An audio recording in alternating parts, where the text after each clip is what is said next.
ஒரு மனிதர் வந்து அல்லாஹ்வின் தூதரிடத்துல, அல்லாஹ்வின் தூதரே, இறைவனிடத்துல நான் எப்படி துவா செய்யணும், எப்படி பிரார்த்தனை செய்யணும், எனக்கு அதை சொல்லித்தாங்களேன் அப்படின்னு கேட்கும்போது நபிகள் நாயகம் இந்த துவாவை சொல்லித் தருகிறார்கள். துவாவை சொல்லிக் கொடுப்பது மட்டுமல்ல, அதனால் கிடைக்கிற சிறப்பை இந்த செய்தியிலேயே நபிகள் நாயகம் குறிப்பிடுகிறார்கள். அந்த மனிதருக்கு நபிகள் நாயகம் கற்றுக் கொடுத்த பிரார்த்தனை என்ன? ரசூலுல்லாஹ் அந்த மனிதருக்கு சொல்றாங்க, நீ அல்லாஹ்ட்ட துவா கேட்கும்போது என்ன கேட்கணும்னா, அல்லாஹும்ம ஃபிர்லி வர்ஹம்னி வஆஃபினி வர்ஸுக்னி. 4 வாசகம். இந்த 4 வாசகம் இதைத்தான் ரசூலுல்லாஹ் சொல்லி கொடுக்குறாங்க.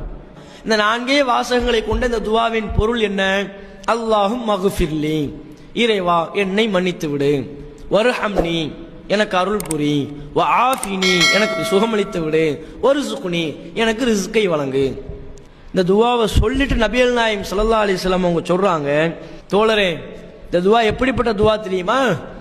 இந்த துனியாவையும் உனக்கு ஒன்றிணைத்து விடுகிறது, மறுமையையும் உனக்கு ஒன்றிணைத்து விடுகிறது. அப்படின்னா என்ன? துனியாவில் உனக்கு தேவையான விஷயம், மறுமையில தேவையான விஷயம், ரெண்டையும் சேர்த்து தந்துருதுப்பா உனக்கு. இந்த ஒரு துவாவை நீ அல்லாஹ்விடத்துல தொடர்ந்து கேட்டு வந்தா துனியாவும் உனக்கு கிடைத்து விடும், அல்லாஹ்வுடைய அருள் செய்கிற அடிப்படையில் மறுமையும் உனக்கு கிடைச்சிடும். துன்யாவையும் நீ பெற்று விடுவாய், மறுமையையும் பெற்று விடுவாய். இரண்டையும் ஒருங்கிணைத்து உனக்கு பெற்றுத்தரக்கூடிய ஒரு பவர்ஃபுல்லான துவாங்கிறாங்க.